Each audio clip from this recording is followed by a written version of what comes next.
Depuis l'accession de Macky Sall à la magistrature suprême en 2012, notre chère nation, le Sénégal, n'est plus cette vitrine de la démocratie tant enviée et très souvent citée en exemple par les autres pays africains. Après avoir instrumentalisé notre justice en la transformant en une section politique de l'APR chargée d'emprisonner, de liquider, voire même exiler les opposants et d'invalider les candidatures de tous les potentiels adversaires politiques,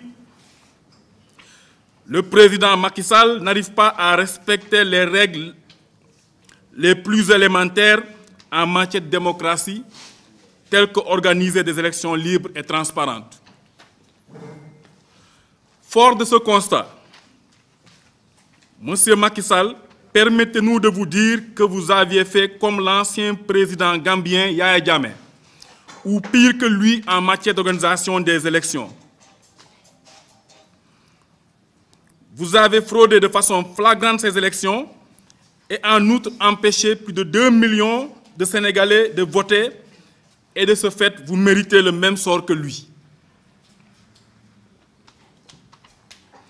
Face à ce je m'en foutisme d'État, l'UJTL décide, en vue des élections présidentielles de 2019, d'empêcher le vote dans tous les bureaux sur tout le territoire national si Macky Sall refuse de respecter de façon consensuelle les exigences de l'opposition pour une élection libre et transparente.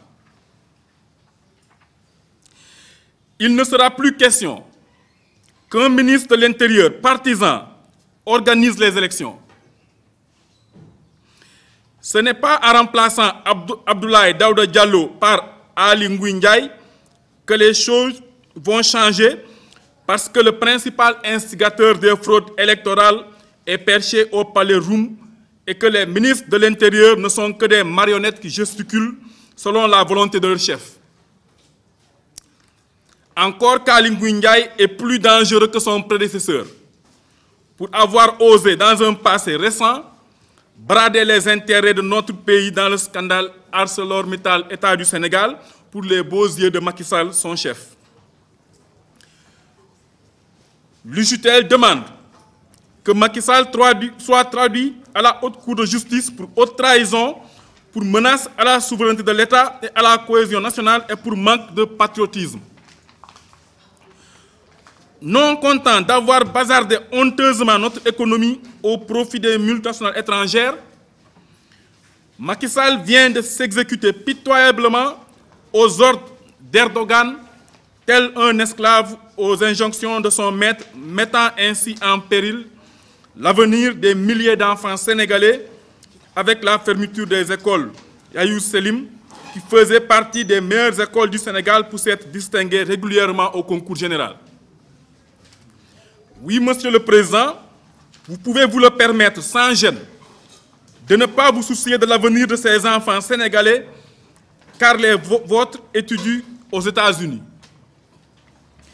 Si l'intérêt d'un seul Turc passe avant ceux des milliers d'enfants sénégalais, il nous agrée désormais de vous considérer comme le président des Turcs et non des Sénégalais. Par vos actes quotidiens, vous êtes en train de réduire au néant tous les efforts et sacrifices, parfois au prix de vies humaines, qu'ont consenti de nombreux vaillants fils du pays pour affranchir le Sénégal de la servitude en le rendant souverain et indépendant. Monsieur Macky Sall, vous avez lamentablement échoué partout dans le monde dans le cadre de la liquidation politique de votre principal challenger Karim Meïssa Wade, en débit des lourds moyens de l'État investis. Pour votre mémoire, la Cour de justice de la CEDEAO, dans un arrêté, avait dénoncé l'arrestation arbitraire de Karim Wade et compagnie. Le groupe de travail de l'ONU avait exigé sa libération et son dédommagement pour détention arbitraire et abusive. Votre plainte à Paris contre Karim pour enrichissement illicite avait été rejetée et jugée irrecevable car il n'y avait rien de sérieux. Toutes vos commissions rogatoires internationales et nationales sont revenus bredouilles sans le moindre centime appartenant à Karim Meïssa Wade. Pour vous voiler la face, vous avez injustement exproprié d'honnêtes citoyens de leurs biens pour les attribuer à Karim Meïssa Wade.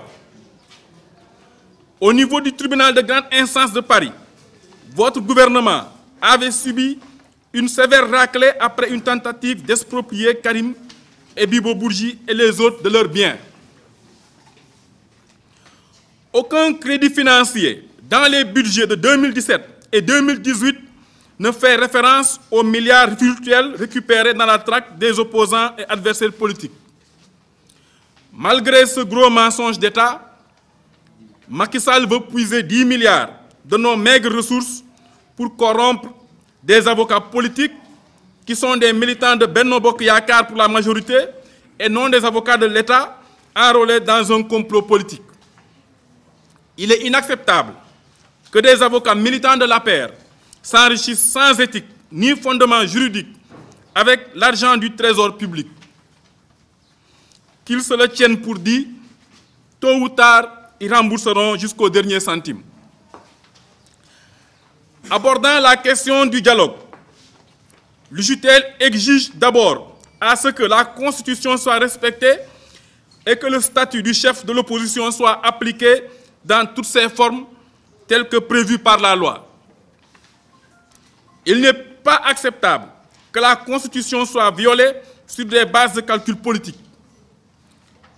L'UJTL note un manque de sincérité dans l'appel au dialogue, car le président Macky Sall sait pertinemment qu'on ne peut pas dialoguer dans ce pays en l'absence du candidat de la première force de l'opposition, Karim Meïssa Wade, qui est son principal interlocuteur, et en maintenant en prison un autre opposant comme Khalifa Sall. Pour finir, l'UJTL rend un vibrant hommage au frère secrétaire général Maître Abdoulaye Wade pour son soutien sans faille apporté à la coalition gagnante Wattu Sénégal durant les élections et sa générosité à l'endroit de la jeunesse du parti. L'UJTL félicite ainsi que le coordinateur du parti, Oumar Sarr, pour avoir pris la sage décision de renouveler et de réorganiser le PDS, ce qui nécessairement apportera un coup de souffle jeune au parti. En prélude du retour d'exil de son candidat et de la préparation de l'élection présidentielle de février 2019, l'UJTL entamera une tournée nationale dans tout le Sénégal à partir de janvier 2018 afin de garantir au candidat de la jeunesse Karim Meïssa Wade une victoire éclatante en 2019. Vive Maître Wade, vive le Sénégal, vive le PDS, vive l'UJTL.